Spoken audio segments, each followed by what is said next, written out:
الحمدللہ رب العالمین والصلاة والسلام علی رسولہ الکریم اما بعد فاعوذ باللہ من الشیطان الرجیم بسم اللہ الرحمن الرحیم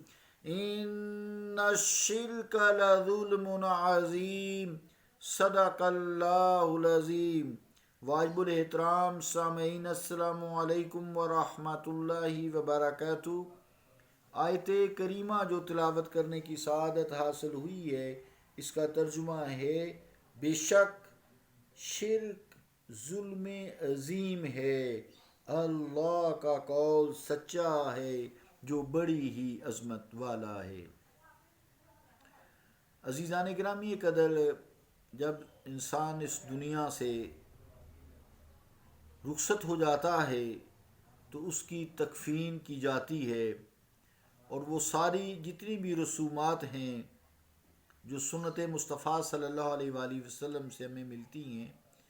وہ جسم انسانی کے تصور عظمت اور اس کے اعزاز و اکرام کی علامت ہیں۔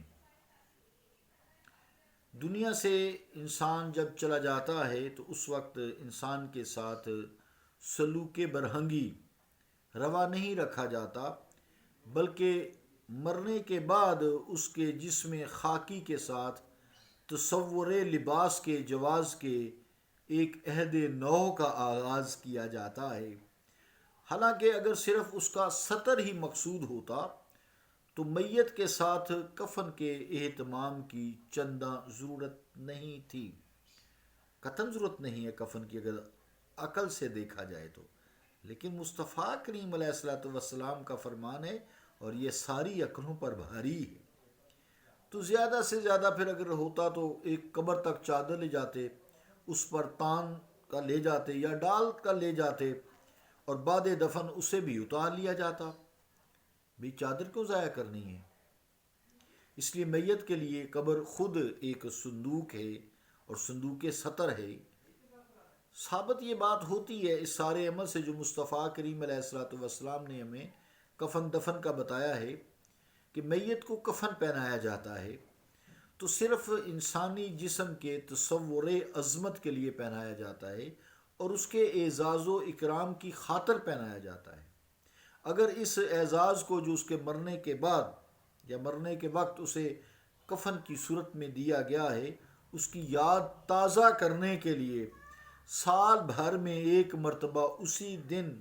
اس کی قبر پر پھول یا چادر چڑھا دیے جائیں تو یہ بات خلاف عقل اور منافی شریعت کیوں کر ہو سکتی ہے؟ کوئی ایسی بات نہیں، اس میں نہ تو کوئی شرک ہے نہ کوئی بدعت ہے۔ عزیزان گرامی قدر، ویسے ہی ایک گڑھا کھود کر پھر اس پر قبر بنانا اور پھر اس پر چادریں یا پھول چڑھانا کسی عقل مند انسان کا فعل نہیں ہو سکتا۔ جس قبر میں کوئی انسانی جسم اس کا مدفون ہوتا ہے، اس پر چادریں چڑھانے یا پھول چڑھائے جاتے ہیں، چادریں چڑھائی جاتی ہیں، پھول چڑھائے جاتے ہیں، چاہے جسم انسانی مرور وقت کے باعث خاک میں ہی مل جائے، اس کی نشانی قبر کی صورت میں رہتی ہے، قبر کی صورت میں اس کی نشانی رہتی ہے، مگر مدفون جو انسان ہے، وہ انسان کا مدفون، انسان کا تصور عظمت تو خاک میں نہیں مل سکتا نا۔ ابا جی ابا جی رہنے دیں، ماں جی ماں جی رہنے دیں، بھائی بھائی رہے گا، انبیاء انبیاء ہی رہیں گے، صدیقین صدیقین ہی رہیں گے۔ ان کا تو جو ہے انبیاء، صدیقین، شہداء اور صالحین اولیاء، ان کا جو جسم ہے وہ تو قبر کی مٹی بھی نہیں کھاتی۔ ایک عام انسان کی اگر بات سوچیں تو چاہے ان کا جسم قبر کی مٹی میں مل چکا ہے لیکن اس کا رشتہ تو نہیں منقطع ہوتا، اس کی عظمت تو ختم نہیں ہوتی، اس کا تصور احترام تو نہیں ختم ہوتا، کیونکہ چہروں کا خاک میں مل جانا تو ممکن ہے لیکن ان کے ساتھ ان سے وابستہ یادوں اور تصورات کا خاک ہو جانا ممکن نہیں ہے۔ لہذا کسی قبر پر پھول یا چادریں چڑھانا مدفون انسان کی عظمت کو خراج عقیدت پیش کرنے کے لیے ہوتا ہے اور کیا جاتا ہے، جس طرح کسی میت کو کفن پہنانا محض اس کے اعزاز انسانی کو برقرار رکھنے اور پس مرگ بھی اسے ثابت کرنے کے لیے ہوتا ہے کہ ہمارا ان سے کوئی رشتہ ہے، اسی طرح بعد دفن چادر یا پھولوں کی صورت میں اس کا اعادہ کرنا، اس کام کو دہرانا اور دہراتے ہی رہنا جو اس قابل ہیں، تو جو نہ تو یہ خلاف عقل ہے اور نہ ہی موجب شرک و بدعت ہے۔ اللہ تعالی ہمیں شرک و بدعت کے مفہوم کو سمجھنے کی توفیق عطا فرمائے اور ایسے فتویٰ باز مولویوں سے ہمیں بچائے جو بات بات پر شرک کے فتوے دے کر اچھے بھلے مسلمانوں کو گمراہ کرتے ہیں۔ صلی اللہ تعالی علی رسول خیر خلقہ محمد وعلی آلہ و اصحابہ اجمعین برحمتک یا ارحم الراحمین۔